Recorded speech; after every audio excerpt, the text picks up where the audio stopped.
Chapter 1. Constitution, Why and HOW. Introduction. This book is about the working of the Indian Constitution. In the chapters that follow, you will read information about various aspects of the working of our Constitution. You will learn about the various institutions of the government in our country and their relationship with each other. But before you begin to read about elections, governments, and presidents and prime ministers, it is necessary to understand that the entire structure of the government and the various principles that bind the institutions of government have their origin in the Constitution of India.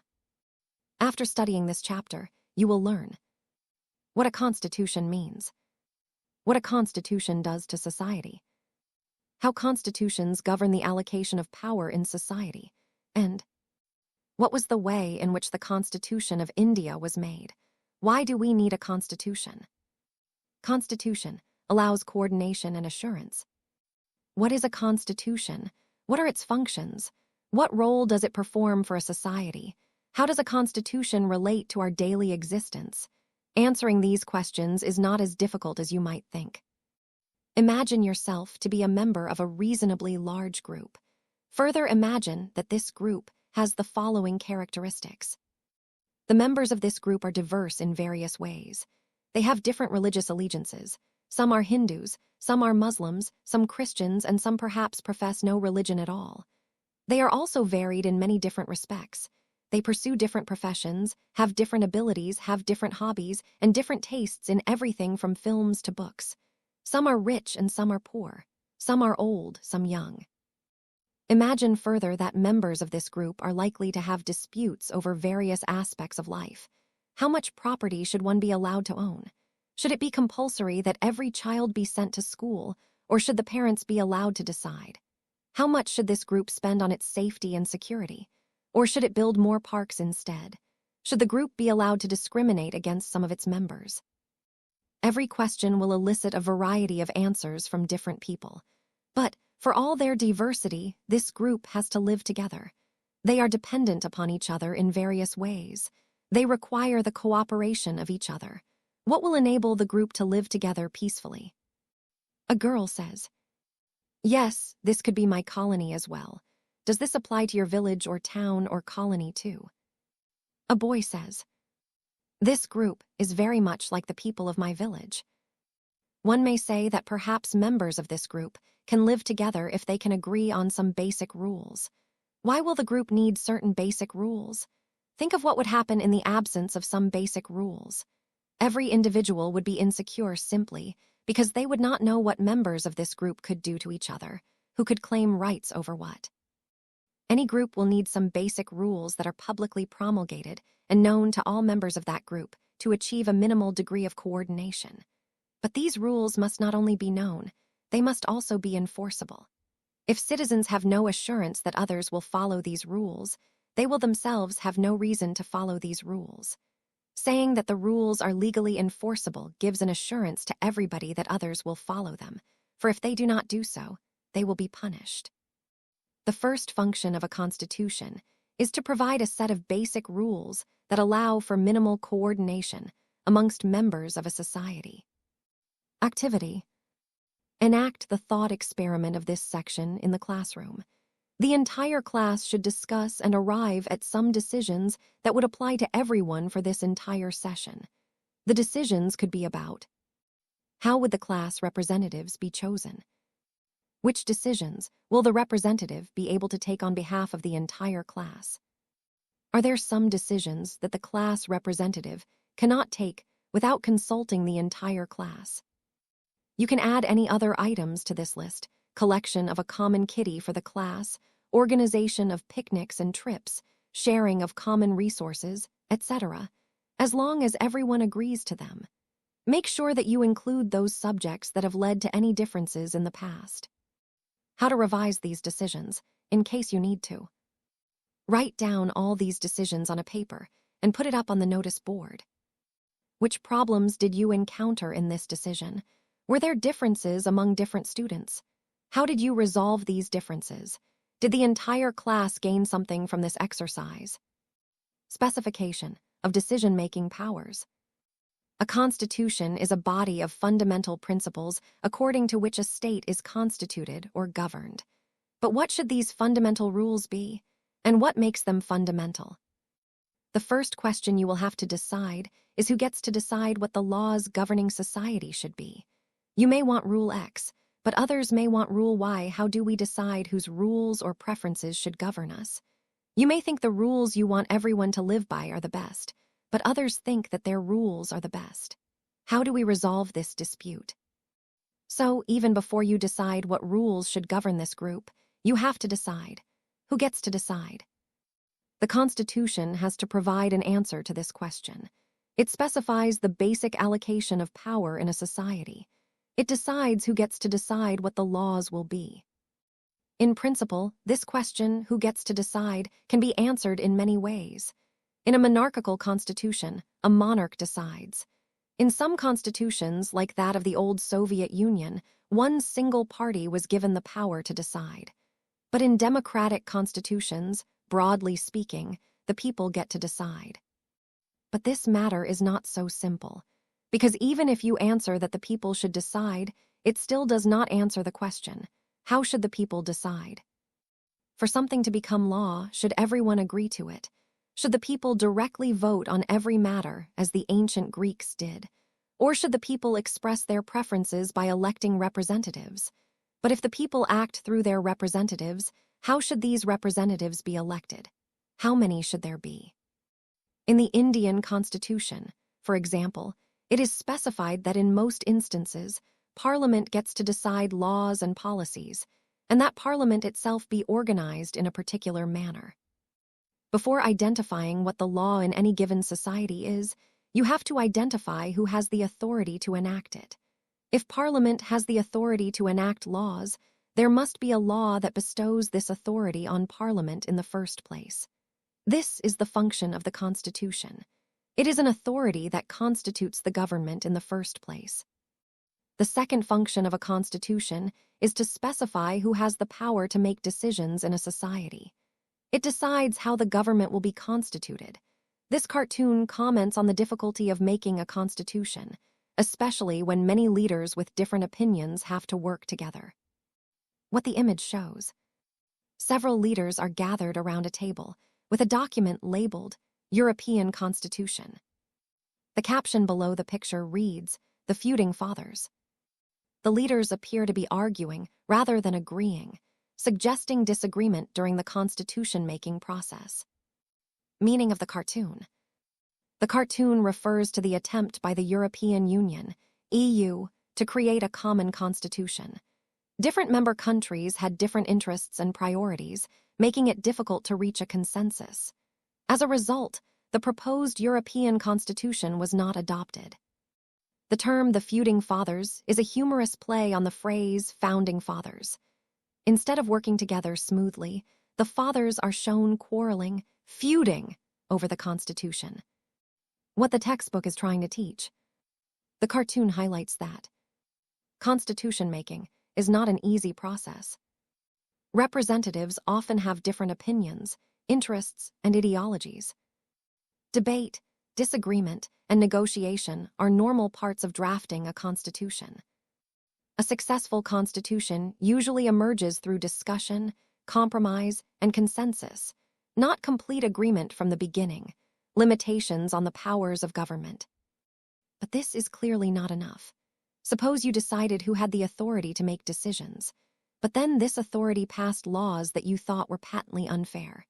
It prohibited you from practicing your religion, for instance.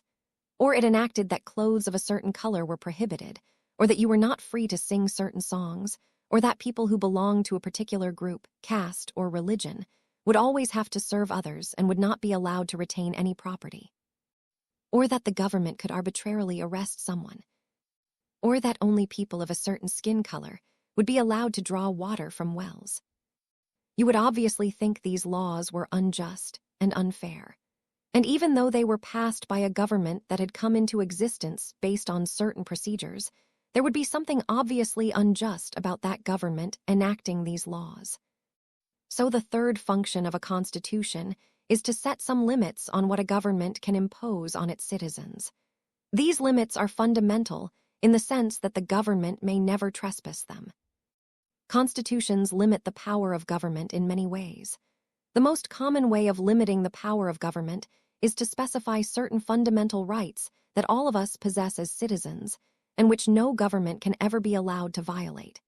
The exact content and interpretation of these rights vary from constitution to constitution, but most constitutions protect a basic cluster of rights.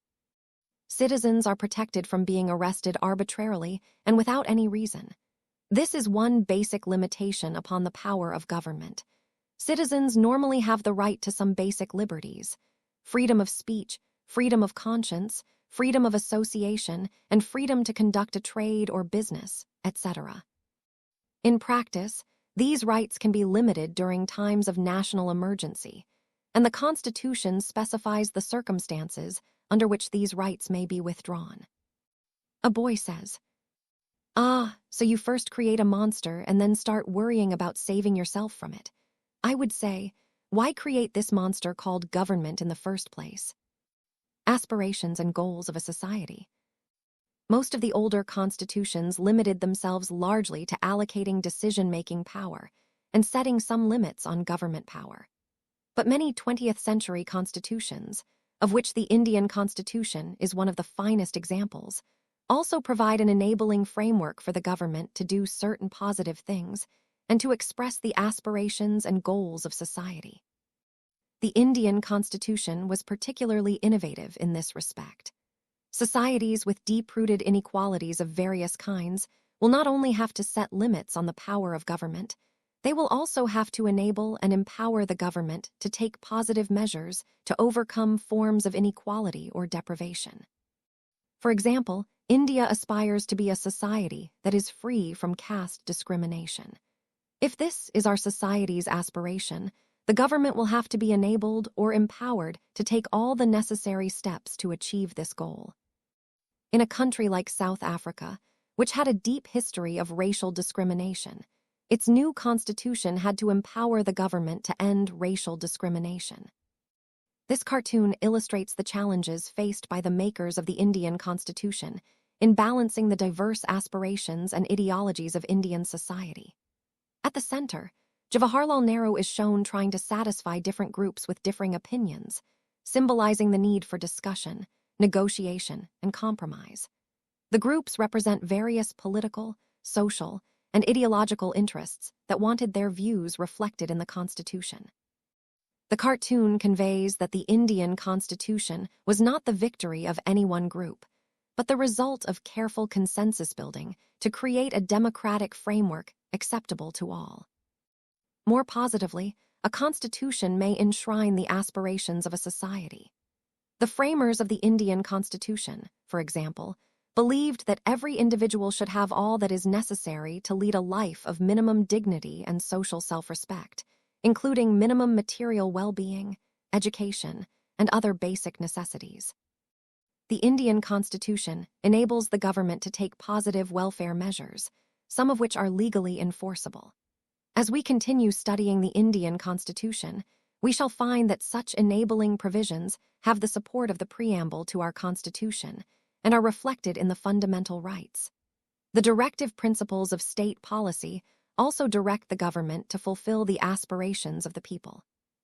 The fourth function of a constitution is to enable the government to fulfill the aspirations of a society and create conditions for a just society. A girl says, "What does it take to write nice things in the Constitution? What is the point in writing down lofty aspirations and goals if they cannot change the lives of the people?" Enabling provisions of the Constitution. Constitutions are not only sets of rules and regulations controlling the powers of the government. They also empower the government to work for the collective good of society. The Constitution of South Africa assigns many responsibilities to the government. It directs the government to take measures to promote conservation of nature, protect persons or groups subjected to unfair discrimination, and progressively ensure adequate housing, health care, and other basic needs for all. In Indonesia, the Constitution requires the government to establish and maintain a national education system. It also ensures that poor and destitute children are cared for by the government. Fundamental identity of a people. Finally, and perhaps most importantly, a constitution expresses the fundamental identity of a people. This means that the people, as a collective entity, come into being only through the basic constitution. It is by agreeing to a basic set of norms about how one should be governed and who should be governed that people form a collective identity. One has many identities that exist prior to a constitution, but by agreeing to certain basic norms and principles, one constitutes one's basic political identity. Second, constitutional norms provide the overarching framework within which individuals pursue their aspirations, goals, and freedoms. The Constitution sets authoritative limits on what one may or may not do. It defines the fundamental values that cannot be violated. Thus, the Constitution also gives people a moral identity. Third, it may be the case that many basic political and moral values are now shared across different constitutional traditions. If one looks at constitutions around the world, they differ in many respects, such as the form of government they establish and many procedural details. But they also share a great deal in common. Most modern constitutions create a democratic form of government in some respects, and most claim to protect certain basic rights. However, constitutions differ in the way they embody conceptions of national identity. Most nations are an amalgamation of a complex set of historical traditions. They weave together the diverse groups that reside within the nation in different ways. For example, German identity was traditionally constituted by being ethnically German, and the Constitution gave expression to this identity. The Indian Constitution, on the other hand, does not make ethnic identity a criterion for citizenship. Different nations embody different conceptions of what the relationship between the different regions of a nation and the central government should be. This relationship constitutes the national identity of a country. The cartoon depicts the challenges of drafting Iraq's new constitution after the fall of Saddam Hussein's regime. It shows the country's three major communities, the Shiites, Sunnis, and Kurds, each trying to take control of the constitution-making process by claiming the paper, pen, or ink. The cartoon suggests that although these groups agreed to work together, they had conflicting interests and struggled to reach a consensus. It highlights that constitution-making is often a difficult process requiring cooperation, compromise, and agreement among diverse groups with different political, religious, and ethnic aspirations. Check your progress. Here are some provisions of the Indian and other constitutions. For each of these, write the function that this provision performs. Provision function performed. The government cannot order any citizen to follow or not to follow any religion. Limitations on the powers of the government. The government must try to reduce inequalities in income and wealth, aspirations and goals of society. The president has the power to appoint the prime minister, specification of decision-making powers. The Constitution is the supreme law that everyone has to obey, coordination and assurance. Indian citizenship is not limited to people of any race, caste, or religion. Fundamental identity of the people. The authority of a constitution. We have outlined some of the functions a constitution performs. These functions explain why most societies have a constitution, but there are three further questions we can ask about constitutions. A. What is a constitution? B. How effective is a constitution? C. Is a constitution just? In most countries, a constitution is a compact document that comprises a number of articles about the state, specifying how the state is to be constituted and what norms it should follow. When we ask for the constitution of a country, we are usually referring to this document. But some countries, such as the United Kingdom, do not have a single document that can be called the Constitution. Rather, they have a series of documents and decisions that, taken collectively, are referred to as the Constitution. Thus, we can say that a constitution is the document, or set of documents, that seeks to perform the functions discussed above. However, many constitutions around the world exist only on paper, They are merely words written on a document. The crucial question is, how effective is a constitution? What makes it effective? What ensures that it has a real impact on the lives of people? Making a constitution effective depends on many factors. Mode of promulgation. This refers to how a constitution comes into being. Who drafted the constitution, and how much authority did they have? In many countries, constitutions remain ineffective because they were framed by military rulers or leaders who were not popular and lacked the ability to carry the people with them. The most successful constitutions, such as those of India, South Africa, and the United States, were created in the aftermath of popular national movements. Although India's constitution was formally drafted by the Constituent Assembly between December 1946 and November 1949, it drew upon the long history of the nationalist movement, which had a remarkable ability to unite different sections of Indian society. A boy says, "What do people do if they find out that their constitution is not just? What happens to people when a constitution exists only on paper?" The Constitution drew enormous legitimacy from the fact that it was framed by leaders who enjoyed immense public credibility. They had the capacity to negotiate, command the respect of a wide cross-section of society, and convince the people that the Constitution was not an instrument for increasing their personal power. The final document reflected the broad national consensus of that time. Some countries have subjected their constitution to a referendum, where all the people vote on whether they accept the Constitution. The Indian Constitution was never subjected to such a referendum. Nevertheless, it carried enormous public authority because it had the support and consensus of widely respected national leaders. Although the Constitution itself was not put to a referendum, the people accepted it by abiding by its provisions.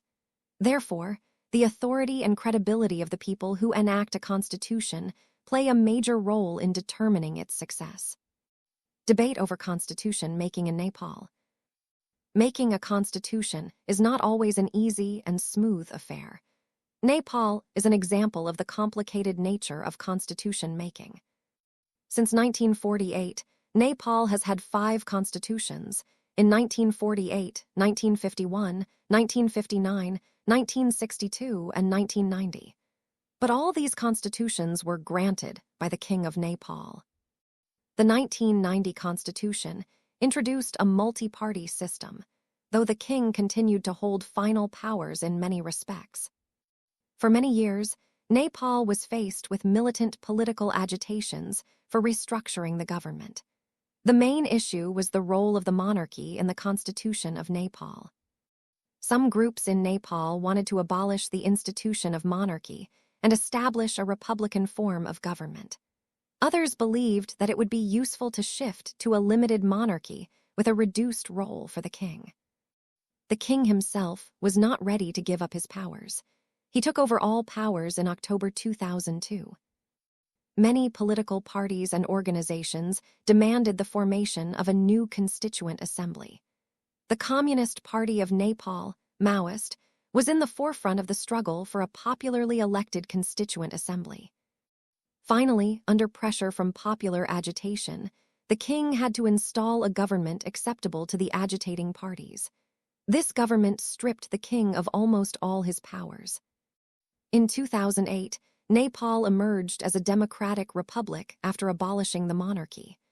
Finally, Nepal adopted a new constitution in 2015. The substantive provisions of a constitution.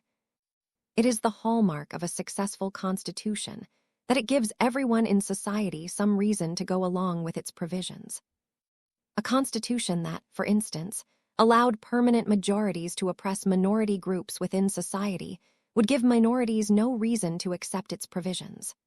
Similarly, a constitution that systematically privileged some members at the expense of others, or permanently entrenched the power of a small group, would cease to command allegiance. If any group feels that its identity is being suppressed, it will have little reason to abide by the Constitution. No constitution by itself achieves perfect justice. but it has to convince people that it provides the framework for pursuing basic justice. Thought experiment. Ask yourself this question. What should be the content of some basic rules in society so that everyone has a reason to accept and follow them? The more a constitution preserves the freedom and equality of all its members, the more likely it is to succeed. Does the Indian Constitution, broadly speaking, give everyone a reason to go along with its broad outlines? After studying this book, one should be able to answer this question in the affirmative. Balanced institutional design. Constitutions are often subverted not by the people, but by small groups that wish to enhance their own power. A well-crafted constitution distributes power intelligently so that no single group can subvert it. One way of doing this is to ensure that no single institution acquires a monopoly of power. This is achieved by distributing power among different institutions. The Indian Constitution, for example, horizontally distributes power among the legislature, executive, judiciary, and independent constitutional bodies, such as the Election Commission. This arrangement ensures that even if one institution attempts to misuse its authority, the others can check its actions. Such a system of checks and balances has contributed greatly to the success of the Indian Constitution. Another important aspect of institutional design is that a constitution must strike the right balance between making certain values, norms, and procedures authoritative, while also allowing enough flexibility to adapt to changing needs and circumstances. A constitution that is too rigid may break under the pressure of change. On the other hand, a constitution that is too flexible may fail to provide security, predictability, or a stable identity. Successful constitutions preserve their core values while adapting to new circumstances. You will understand this better in Chapter 9, where the Indian Constitution is described as a living document. By balancing the possibility of amendments with limitations on such changes, the Constitution has ensured that it remains respected by the people. This arrangement also ensures that no single section or group can subvert the Constitution. Therefore, in determining whether a constitution has authority, ask yourself these three questions.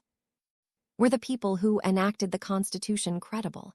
This question is answered in the remaining part of this chapter. Did the Constitution ensure that power was intelligently organized so that no group could easily subvert it? Most of this book explores this question. Is the Constitution the locus of the people's hopes and aspirations? The ability of a constitution to command the voluntary allegiance of the people depends, to a great extent, on whether it is just. The last chapter of this book explains the principles of justice underlying the Indian Constitution. Read a cartoon. Why does the cartoonist describe the new Iraqi constitution as a castle of cards? Would this description apply to the Indian Constitution? How was the Indian Constitution made? Let us find out how the Indian Constitution was made. Formally, the Constitution was made by the Constituent Assembly, which had been elected for undivided India. It held its first sitting on 9 December 1946 and reassembled as the Constituent Assembly for divided India on 14 August 1947. Its members were chosen by indirect election by the members of the provincial legislative assemblies that had been established under the Government of India Act, 1935. The Constituent Assembly was composed roughly along the lines suggested by the plan proposed by the Committee of the British Cabinet, known as the Cabinet Mission. According to this plan, each province and each princely state or group of states were allotted seats proportional to their respective populations, roughly in the ratio of 1:10,000,000. As a result, the provinces, which were under direct British rule, were to elect 292 members, while the princely states were allotted a minimum of 93 seats. The seats in each province were distributed among the three main communities, Muslims, Sikhs, and General, in proportion to their respective populations. Members of each community in the provincial legislative assembly elected their own representatives, by the method of proportional representation with a single transferable vote. The method of selection in the case of representatives of the princely states was to be determined through consultation. For more details, visit http://164/194/194/Lok Sabha/constituent/facts, HTML. We must make our political democracy a social democracy as well. Political democracy cannot last unless there lies at the base of it social democracy. What does social democracy mean? It means a way of life which recognizes liberty, equality, and fraternity as the principles of life. These principles of liberty, equality, and fraternity are not to be treated as separate items in a trinity. They form a union of trinity in the sense that to divorce one from the other is to defeat the very purpose of democracy. Liberty cannot be divorced from equality, equality cannot be divorced from liberty, nor can liberty and equality be divorced from fraternity. Without equality, liberty would produce the supremacy of the few over the many. Equality without liberty would kill individual initiative. Without fraternity, liberty and equality could not become a natural course of things. Dr. B.R. Ambedkar, Constituent Assembly Debates, CAD, Vol. XI P 979, 25 November 1949. Are the principles of liberty, equality, and fraternity being practiced in your classroom? How can they coexist? Discuss this with your friends. The previous section discusses the 3 factors that make a constitution effective and respectable. How far does the Indian Constitution pass this test?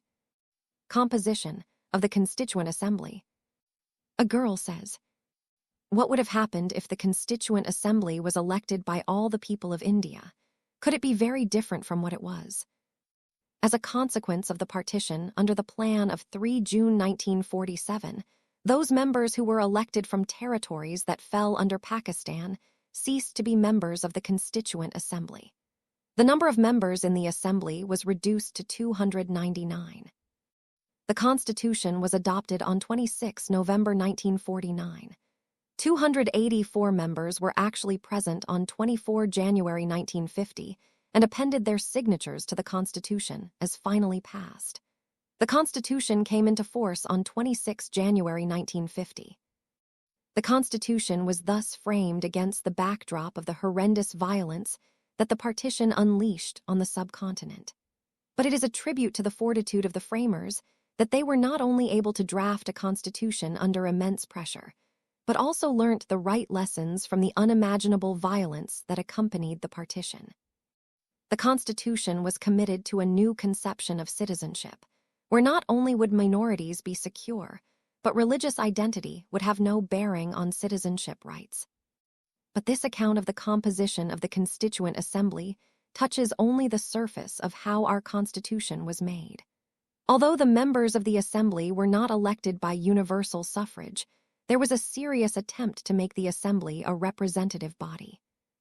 Members of all religions were given representation under the scheme described above. In addition, the Assembly had 28 members from the scheduled castes. In terms of political parties, the Congress dominated the Assembly, occupying as many as 82% of the seats after partition. The Congress itself was such a diverse party that it managed to accommodate almost all shades of opinion within it. The principle of deliberation. The authority of the Constituent Assembly does not come only from the fact that it was broadly, though not perfectly, representative.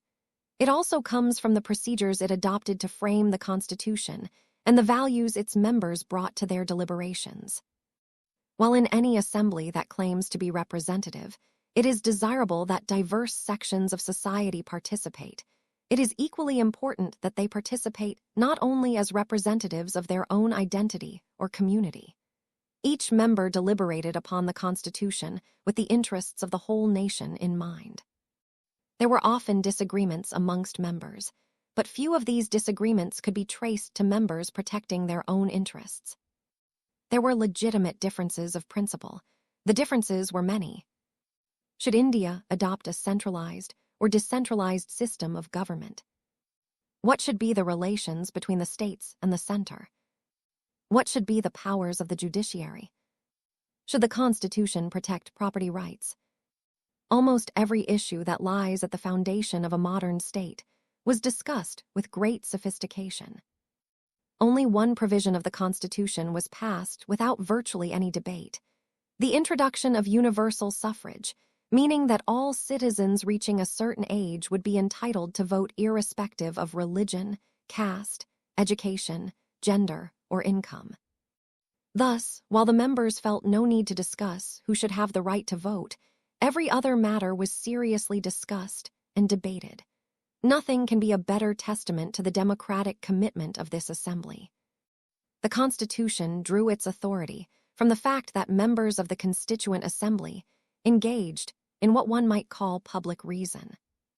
The members placed great emphasis on discussion and reasoned argument.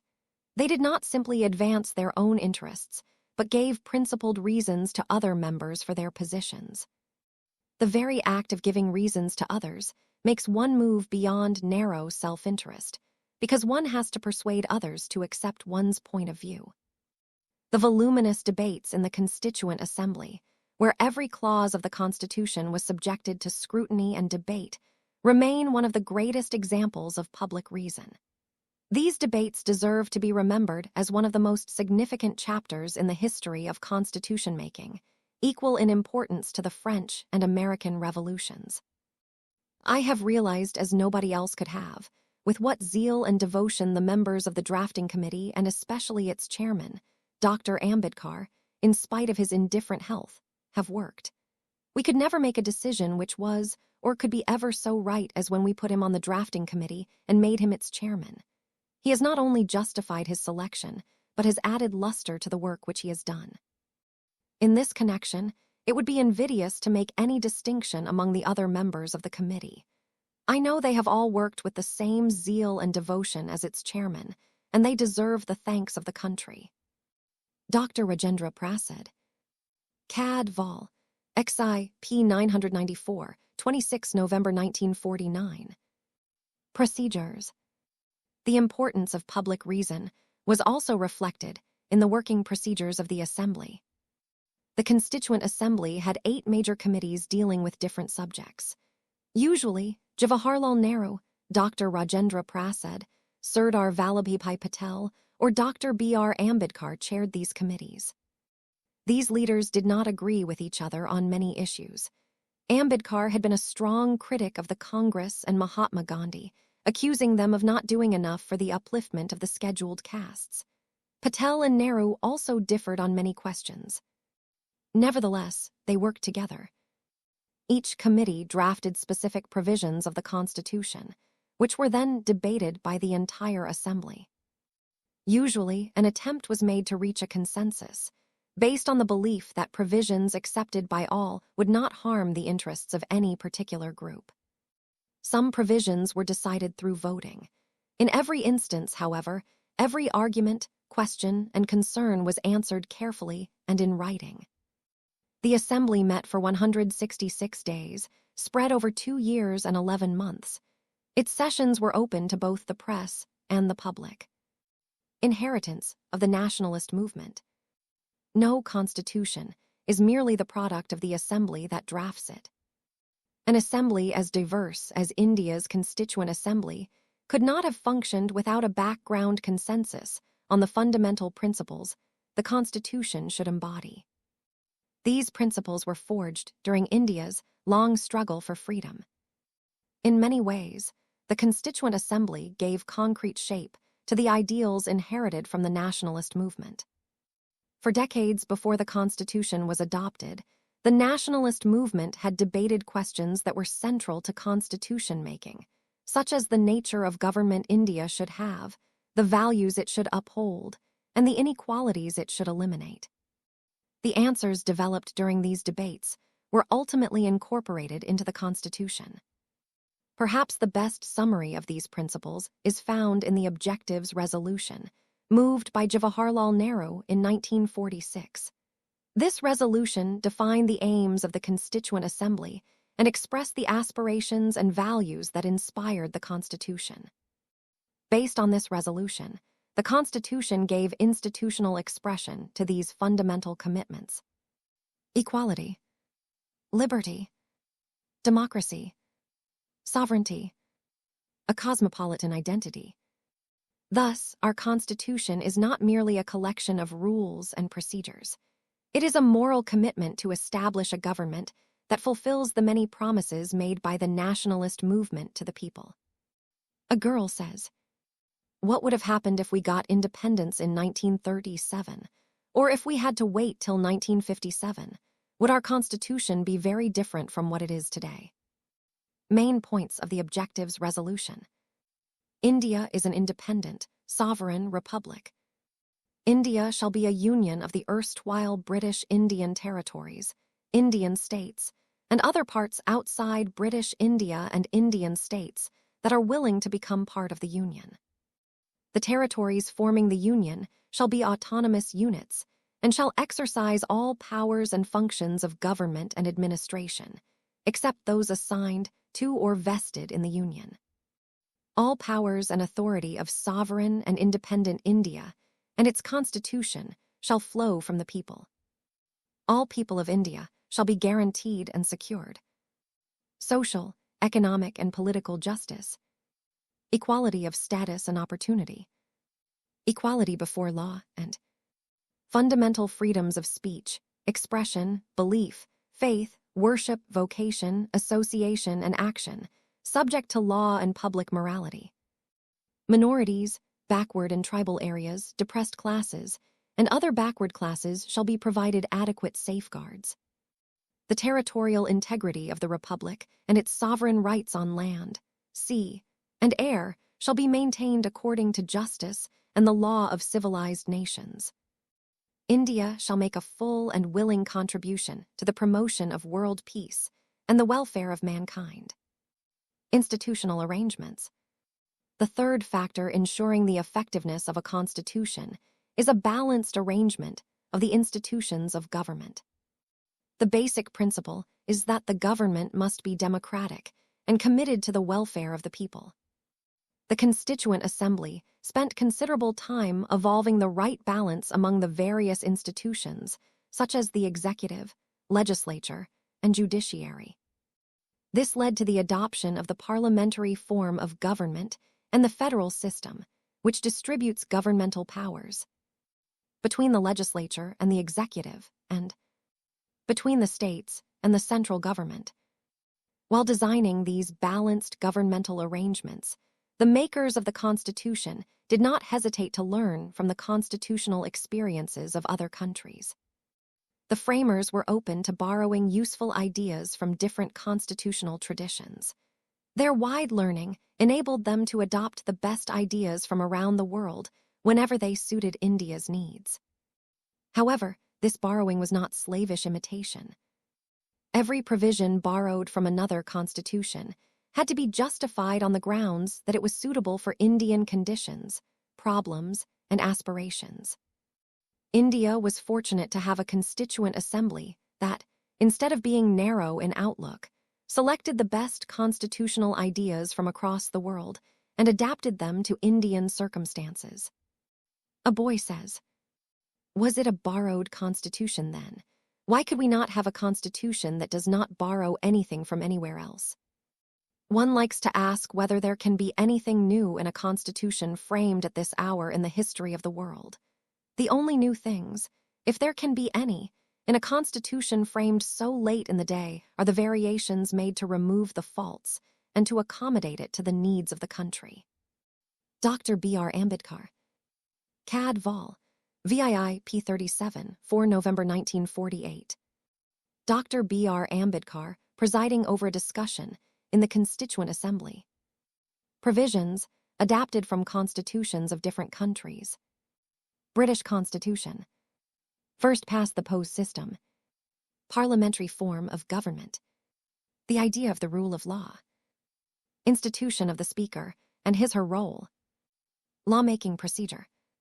Irish Constitution. Directive principles of state policy. French Constitution. Principles of liberty, equality, and fraternity. United States Constitution. Charter of Fundamental Rights. Power of judicial review.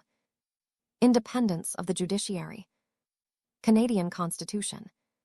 A quasi-federal form of government, a federal system with a strong central government. The idea of residual powers. Conclusion.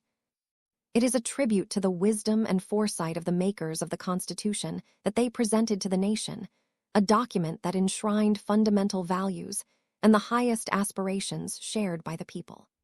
This is one of the reasons why this intricately crafted document has not only survived, but has become a living reality, while many other constitutions have perished with the paper on which they were first written. India's constitution is a unique document, which in turn became an exemplar for many other constitutions, most notably that of South Africa. The main purpose behind the long search that continued for almost 3 years was to strike the right balance so that the institutions created by the Constitution would not be haphazard or temporary arrangements, but would be able to accommodate the aspirations of the people of India for a long time to come. You will understand these constitutional arrangements in greater detail through the study of the remaining chapters in this book. Exercises. 1. Which of these is not a function of the Constitution? It gives a guarantee of the rights of the citizen. B. It marks out different spheres of power for different branches of government. C. It ensures that good people come to power.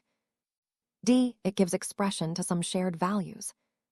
2. Which of the following is a good reason to conclude that the authority of the Constitution is higher than that of the Parliament?